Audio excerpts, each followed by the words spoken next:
Mon âme t'élève, ô Dieu, au-dessus de toutes choses. Je bénis ta Seigneurie, ô Père. Je glorifie ton grand nom. Toi qui as permis, ô Dieu, que moi, un instrument inutile, que je puisse me lever du haut de cette chair pour parler de ta part à ton peuple. L'écriture de ta parole que sans moi, vous ne pouvez rien faire. C'est vrai, Seigneur Jésus, sans toi nous sommes rien. C'est pourquoi je t'invoque maintenant. Prends place en Seigneur. Prends ta place du roi. Prends ta place du maître. Règne, ô Seigneur, pendant ce culte, du début à la fin.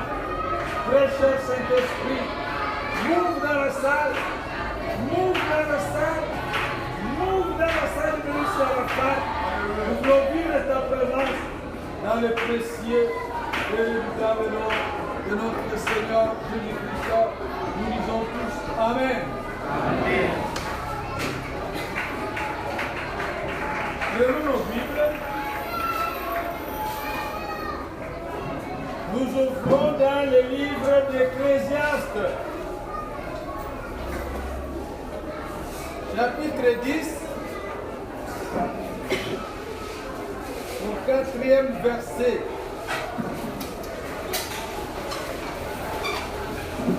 Levez-vous pour honorer la parole de Dieu. Si l'esprit de celui qui domine s'élève contre toi, ne quitte point ta place, car le calme prévient de grands péchés. Car le calme prévient de grands péchés. Reprenez vos places.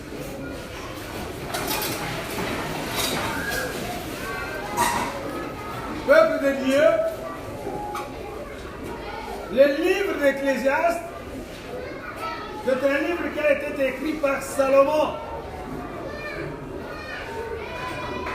Quand on voit la vie de Salomon, c'est le plus sage de tout le fils du roi David. Et lui-même aussi était devenu roi. Il a succédé son père. Il a écrit 3 livres. Nous avons le livre des Cantiques.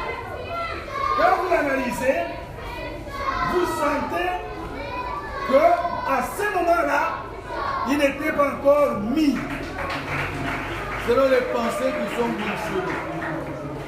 Mais quand nous lisons les livres des Proverbes, vous sentez la maturité, la sagesse elle-même est logée dans ces livres.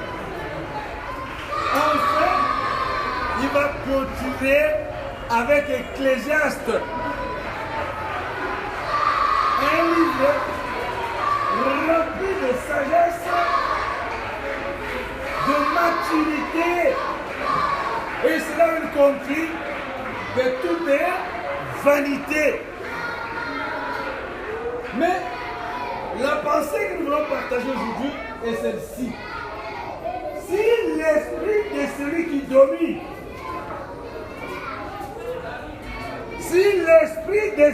domine, s'élève contre toi,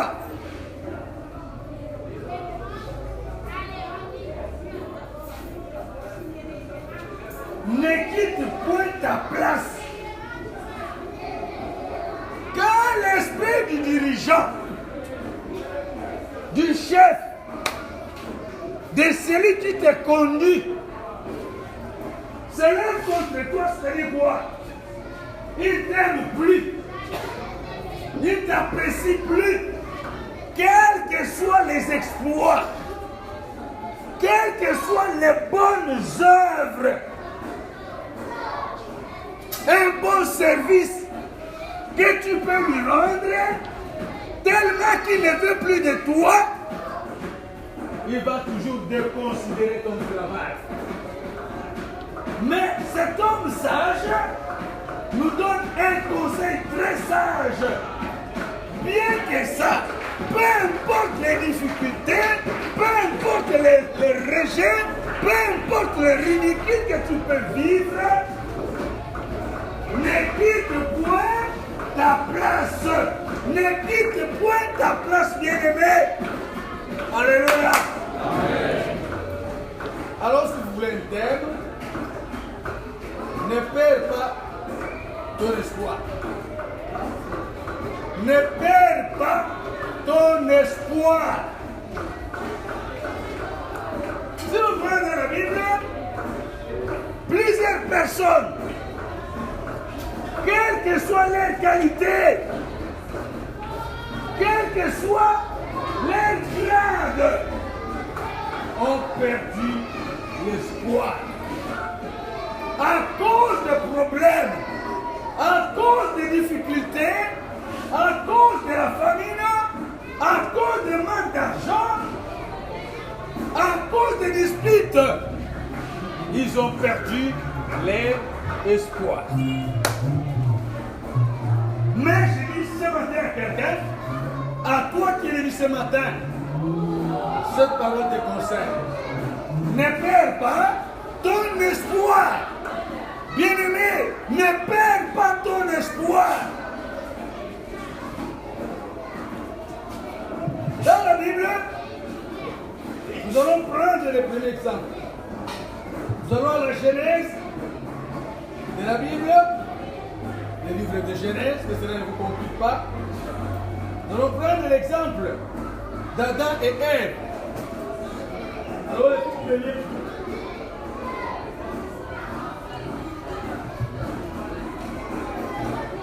Shalom, peuple de Dieu. Shalom. Shalom. Le petit premier point que nous allons développer est celui-ci. La recherche de nouvelles expériences. La recherche de nouvelles expériences. Mais notre thème, n'oublie pas, ne perds pas ton espoir.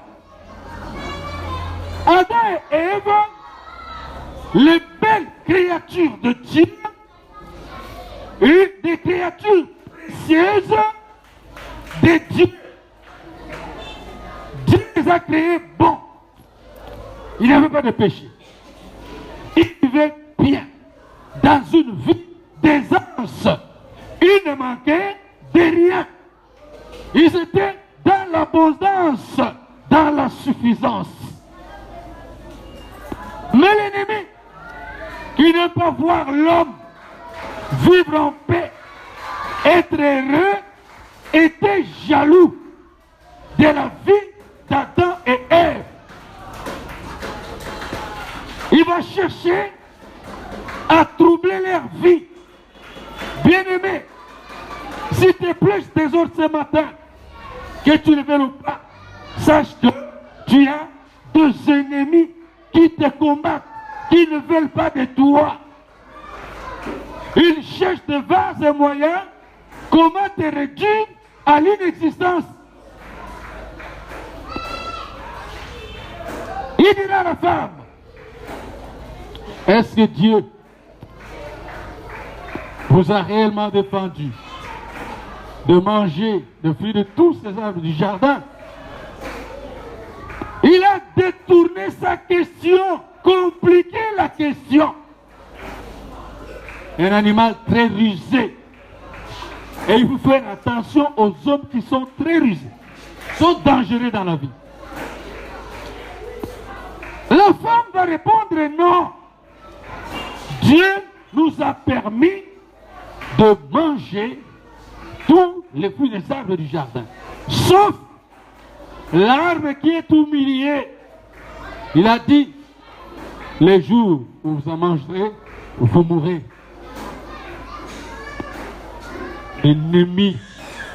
Celui qui cherche toujours à contredire la parole de Dieu dit non, vous ne mourrez pas.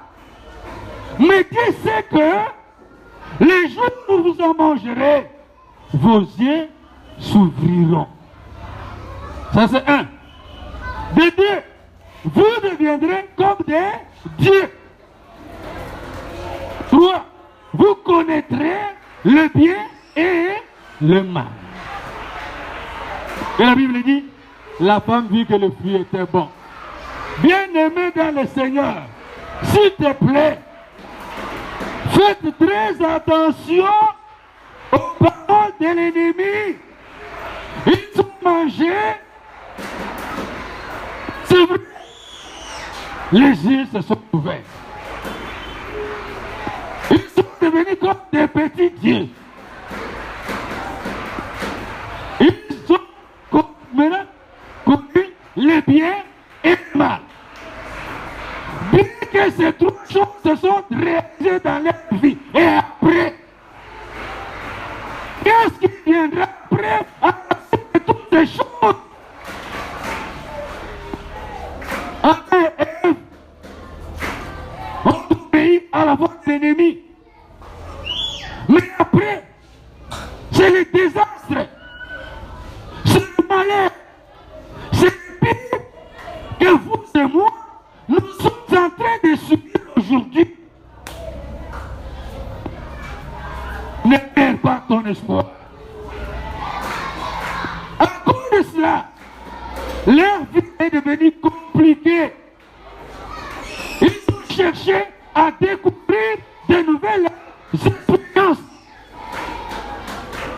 Couper la mémoire, devenir comme Dieu, connaître le bien et le mal.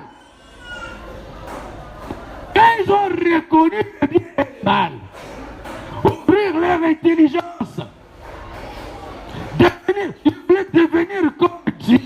Est-ce que réellement, ils sont devenus comme Dieu? Loin de là, parce qu'ils ont perdu la vie de Dieu qui voulait en eux, ils l'ont perdu. À partir de ce moment, ils ont obéi au diable. Ils ont reconnu que nous sommes nus. Ils avaient honte. Bien-aimés dans le Seigneur, si tu persévères dans le péché, le résultat qui t'attend, c'est la honte. Tu perdras ta valeur, ta dignité, l'honneur que tu avais, le respect que tu recevais, tu vas le perdre à cause d'un petit rien. Les deux expériences les amènent dans le chaos. C'est le cas de plusieurs parmi nous. Tu cherches dans ta vie devenir comme celui-là. Est-ce que tu sais comment il est arrivé à ce niveau-là? Ce qu'il a fait, les étapes qu'il a passées, les connais-tu? Tu veux devenir comme lui, mais comment? C'est pourquoi la plupart d'entre nous se retrouvent aujourd'hui dans l'occultisme, dans la péché, dans la sorcellerie, dans la vie des débauches. C'est pour chercher à devenir comme cela. Et tu es en train de massacrer les grands nombres de membres de ta famille. Sont partis à cause de la rapidité, à cause de l'avarice.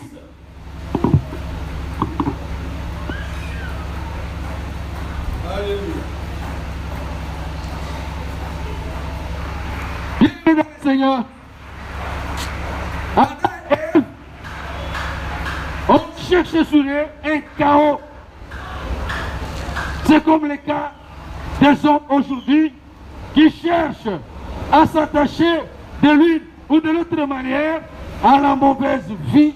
Ils subissent des conséquences graves, des conséquences néfastes, une vie misérable, une situation odieuse.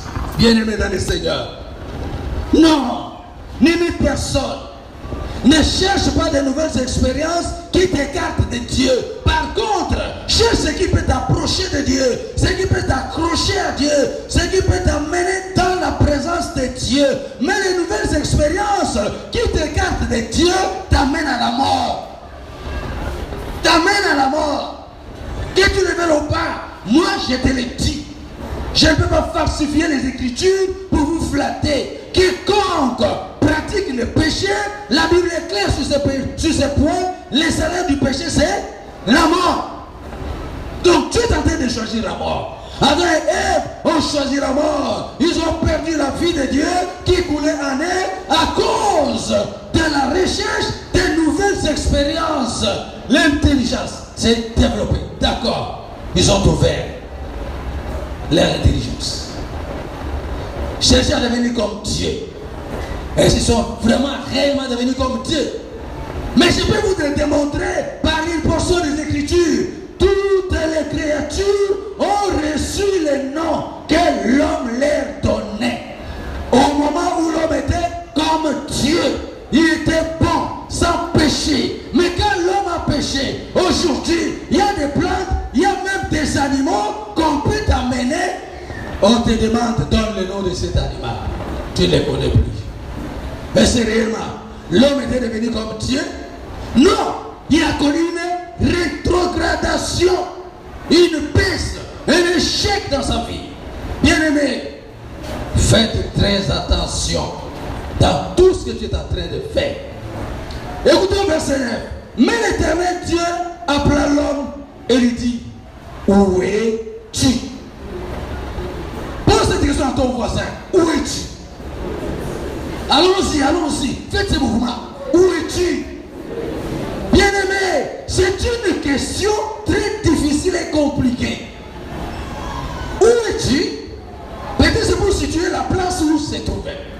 Ou encore, c'était pour prouver à l'homme que tu as cherché à devenir comme moi. L'es-tu devenu?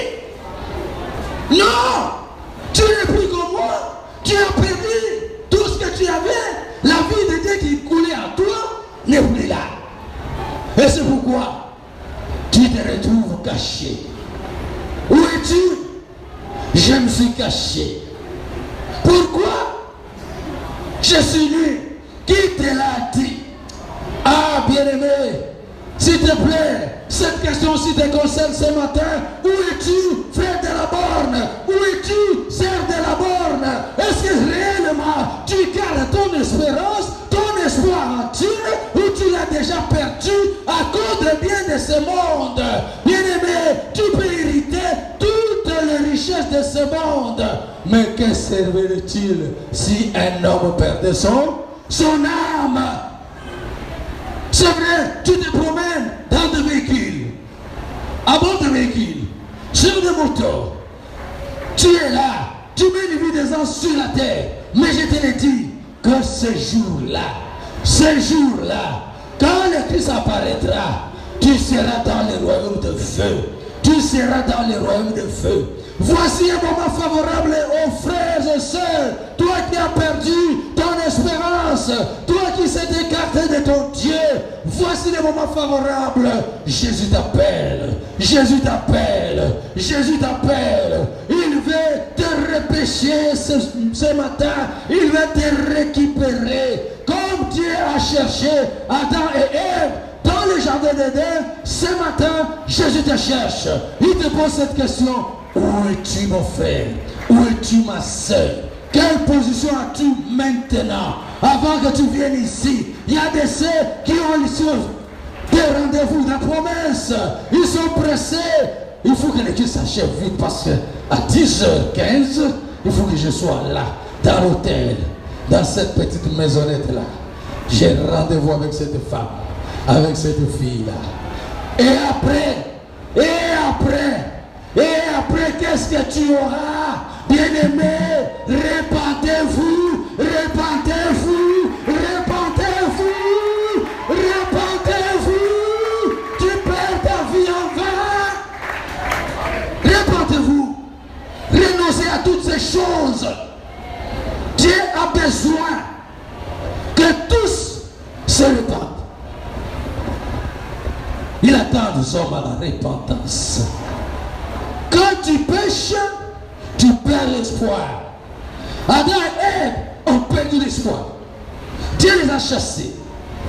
Ils se sont cachés. Pourquoi? Parce qu'ils n'étaient plus agréables devant Dieu. La culpabilité rongeait leur cœur. Oh, ils se promenaient avec Dieu, ils parlaient avec Dieu, ils vivaient avec Dieu, ils se promenaient avec Dieu dans les jardins. Mais à cause du péché, péché, ils se sont séparés de Dieu. Ils ont perdu l'espoir. Dieu les a chassés du jardin. Mais Dieu est bon. Quand les anges ont péché, Lucifer et son groupe, Dieu les a précipités. Jusqu'aujourd'hui, il n'y a pas un plan de salut pour eux. Les anges qui ont suivi, qui ont contracté des mariages avec des femmes sur la terre, lorsqu'ils voulaient retourner au ciel, ils sont bloqués en espace ici. Et Dieu ne prend pas souci d'eux. Mais quand l'homme a péché, Dieu a quitté son trône, il est descendu sur la terre pour les chercher. Adam, où es-tu? Où es-tu? Où es-tu? Ma créature la plus précieuse, mon ami que j'aime, celui avec qui on se promène dans le jardin. Je ne te vois plus à ta place. Où es-tu? Frère, sœur, où es-tu? Où es-tu? Est-ce que tu es encore en Christ?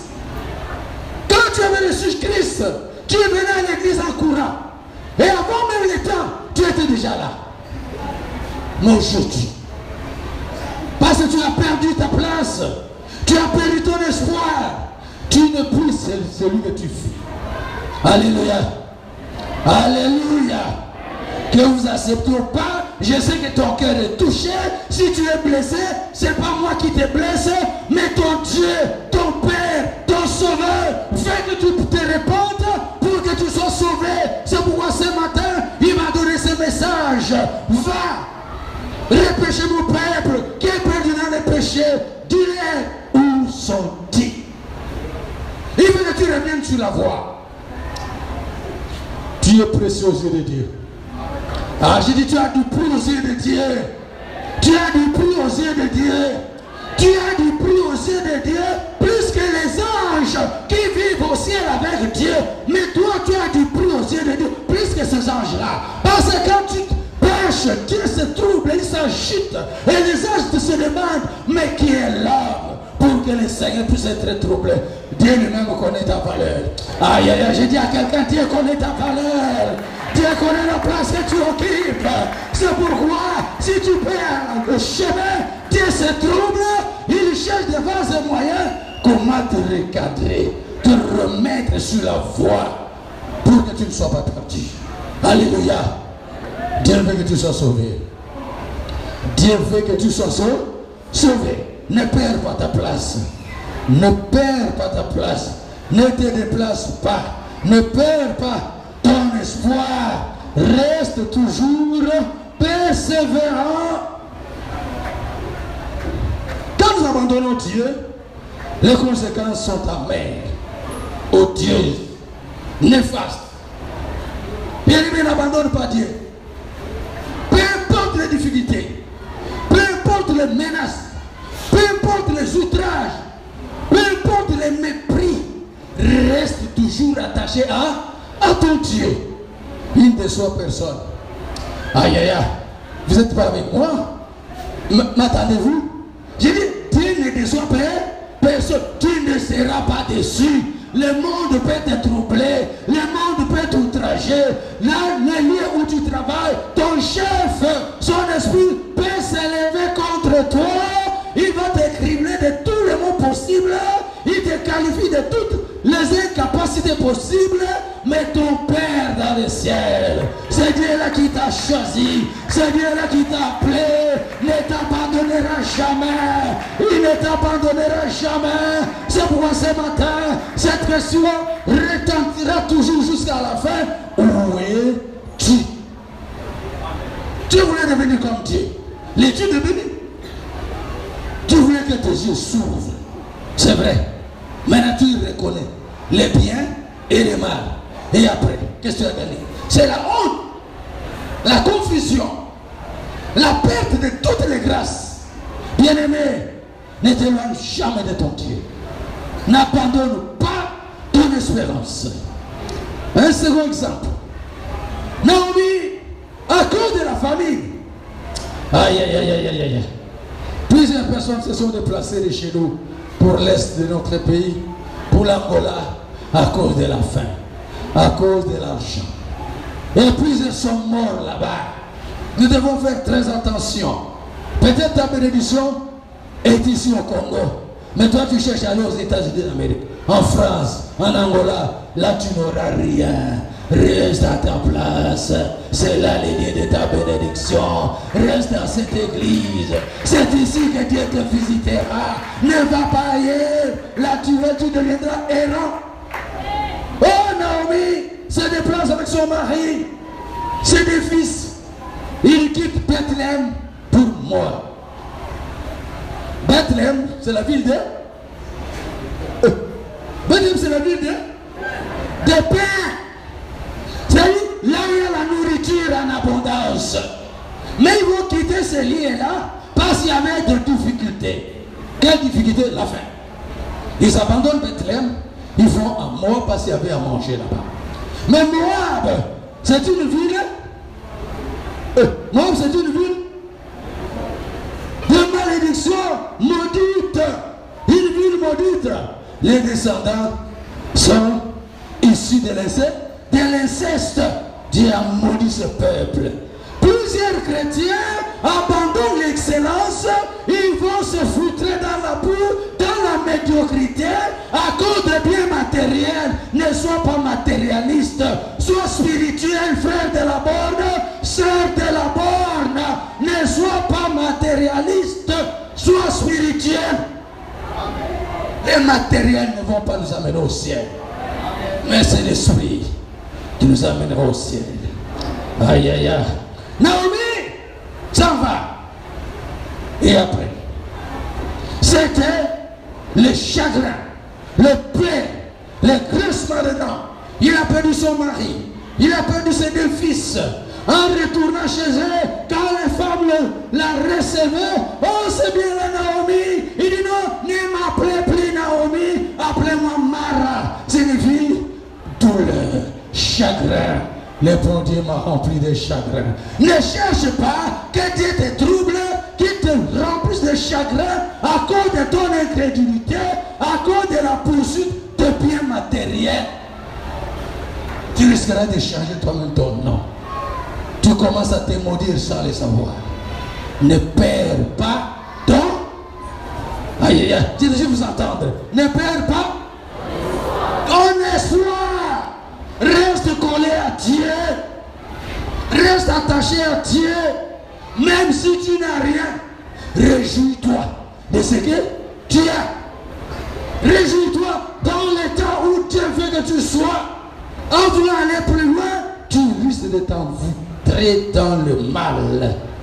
Et tu finiras par pleurer.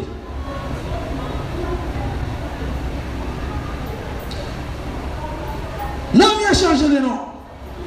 Il n'a pas voulu qu'on appelle encore Naomi. Il dit appelez-moi Mara. Parce que mon cœur est rempli de chagrin.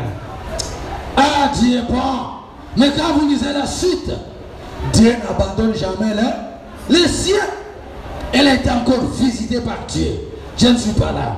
Revenons à notre mouton.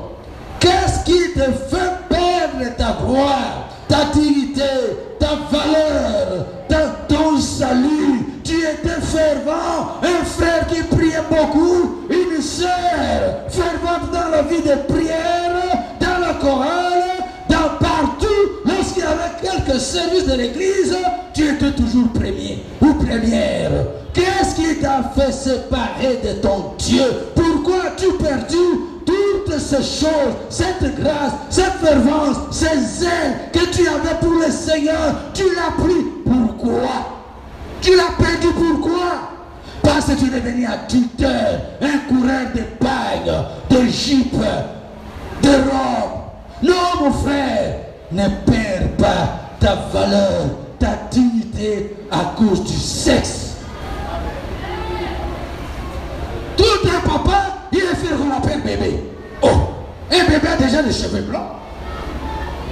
Un bébé a de la barbe, comme toi. Tu es papa, mais tu veux qu'on t'appelle bébé. Tu es bébé comment? Bébé de qui? Non frère, non mon frère, je dis non, non, abandonne cette vie de désordre, cette indiscipline sexuelle.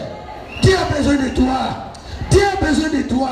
Il y a des potentialités, des qualités que Dieu a mis dans toi pour gagner les âmes. Il ne faut pas les cacher dans des futilités. Non. Reviens. Où es-tu? Où es-tu? Où es-tu? Où es-tu? Où es-tu? Hier, où est-ce que tu étais avant de venir ici? Tu étais là-bas. Vous savez, il y a même les gens, quand lorsqu'ils nous voient venir à l'église, ils ont même des coups de venir à l'église. Pourquoi? À cause de nos mauvaises œuvres. Les œuvres mauvaises découragent la personne de venir en Christ à cause de toi, frère, à cause de toi, ma soeur. Toi, tu es reconnu, mal réputé dans ton quartier. C'est à cause de toi que tes voisins disent non.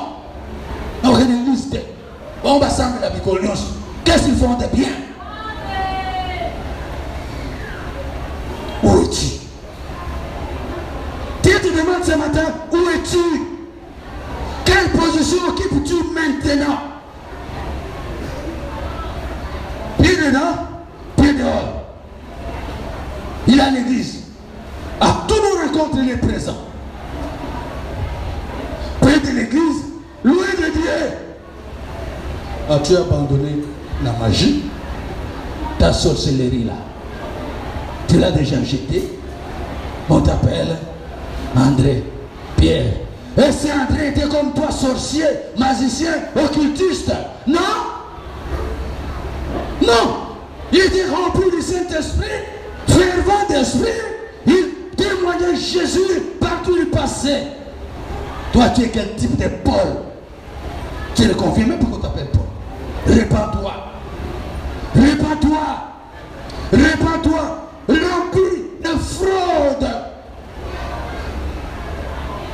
Un homme qui pille d'avarice. Oh, chrétien. Tu es quel type de chrétien? Il fait que frauder. Là, on l'a placé à la caisse. Il vole comme il est en train de respirer. J'ai déjà payé une voiture. J'ai ma maison. L'homme de Dieu a prêché que cette maison-là commencera à crier contre toi. Volez, volez, volez. Tu te promènes à bord de ta Jeep. La Jeep crie volez, volez, volez. Bien-aimé, Dieu a besoin de nous. Dieu a besoin de nous. Dieu a besoin de nous. Dieu veut que nous soyons sauvés. C'est pourquoi il nous cherche. C'est pourquoi il nous donne ces messages. Même si tu es blessé, je m'en fous. Mais le souci de Dieu est que tu te repentes, que tu renonces à ta mauvaise vie. Change de vie pour que tu sois sauvé. Change de vie pour que tu hérites le royaume des cieux. Tous ceux qui ont été crédules, la conséquence c'est la paix. Il y a deux cités qui nous attendent. La cité que Jésus est allé préparer pour chacun d'entre nous et l'enfer. Mais s'il vous plaît, je vous informe. L'enfer a été créé pour le diable et ses acolytes. Nous sommes les citoyens de... Alors, il ne faut pas perdre ta place. Il ne faut pas perdre ta place. Jésus est allé préparer une place. Il te connaît par ton nom. Les noms, même les sobriquets là, qu'on t'appelle au quartier, Jésus te connaît par ce nom-là. Il est allé te préparer une place. Ne perds pas ta place, mon frère, ma soeur, à cause des futilités de ce monde. Le monde passera et tout ce qui est de ce monde aussi passera. Oh, nous irons au ciel. Un lieu merveilleux. C'est là où il y a la joie. C'est là où il y a la longue vie. C'est là où on cherche des rien. Dieu nous attend là-bas pour que nous soyons ensemble avec lui dans cette réjouissance. Il a préparé un bon repos. Le repos que le monde donne, c'est un repos éphémère, de courte durée. Mais quand Dieu te donne le repos, c'est un repos éternel. Ah, Dieu a préparé pour toi le repos éternel. Dieu a préparé pour toi le repos éternel. Ne perds pas ta place, ne perds pas ton grâce merveilleuse est préparée pour toi. Là où tu seras dans la joie. Tu te reposeras au pied du Père. Tu te réjouiras. Là, c'est l'adoration qui règne. C'est la louange qui règne. C'est la paix et la joie. Tout ce qui est dans ce monde n'existe pas là-bas. Dila Zulu betu kwendi la batata. Dila Zulu betu kwendi la kuna Zulu. Chantons tous ensemble. Dila Zulu betu kwendi la batata. Dila Zulu betu kwendi la kuna Zulu. L'église chante, chante, chante ça.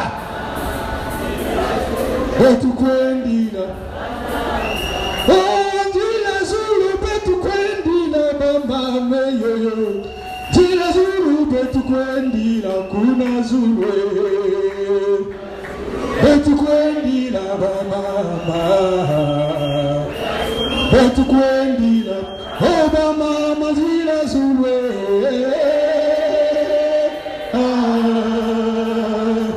Betu kwendi la. Oh, batata Dila Zulu. Oh, betu kwendi la. Oh, ma jeune Dila Zulu. Oh, betu kwendi la. Bien-aimés, Jésus nous attend dans les rêves du Père. Là il est allé nous préparer une place. Tu as une place. Tu as une place. Il te connaît par ton nom. Tu es réservé pour le salut, non pour être perdu. Bien-aimé, reste persévérant. Ah, reste persévérant. Si c'est une mauvaise intention monte dans ton cœur, dis au diable, arrière-toi de moi, Satan, car Jésus m'a déjà récupéré. Il a tout accompli pour moi sur la croix. Oh, je ne suis plus là-bas. Je ne suis plus là-bas. Il a changé pour moi les cas, l'adresse, l'identité. Tu es fils de Dieu. Tu es fille de Dieu. Tu es le frère de Jésus. Oh, tu es le fils et fille de Dieu, mon frère. Ne sois plus triste. Ne sois pas inquiet. Ton Dieu te connaît. Il a un plan merveilleux pour toi. À part la porte, dites que Dieu a un plan merveilleux pour moi. Allons-y tous ensemble. C'est vrai, Dieu a un plan merveilleux pour chacun d'entre nous. Si le diable doit aller à l'enfer, nous, notre plan c'est dans les cieux. Nous irons régner ensemble avec notre maître. Il n'a pas raison de nous séduire. Non, nous sommes des Christ, nous sommes fils et filles de Dieu. C'est ce Dieu qui a le pouvoir sur nous, qui a l'œil de regard sur nous, qui a un mot à dire sur nous. Ah, c'est Dieu qui a le dernier mot sur ta vie. C'est Dieu qui a le dernier mot sur ta vie. Ne désespère pas, ton Dieu est là. Ton Dieu est là. Il est prêt de te secourir, de t'aider, de transformer ta vie. C'est pourquoi nous devons aimer le Saint-Esprit. Alléluia. Quand le Saint-Esprit te saisit, tu seras changé à un autre homme. C'est pourquoi, si nous disons aujourd'hui, c'est grâce à Dieu qui nous a transformés par la puissance du Saint-Esprit. Il nous a donné la capacité de résister contre le mal. Il a suscité en nous les dégoûts du mal. Ah, que ce Dieu des cieux répande sur vous le Saint-Esprit en abondance, afin que le Saint-Esprit vous accorde la capacité de résister contre le mal. Qui suscite en vous les dégoûts du péché. Aïe, aïe, aïe, aïe. Que le Saint-Esprit t'occupe, que le Saint-Esprit puisse te oindre, que le Saint-Esprit puisse te toucher, afin que tu ne sentes plus les goûts du péché, mais qu'il relève en toi les dégoûts du mal. Tu resteras persévérant, persévérante. Que Dieu bénisse sa parole.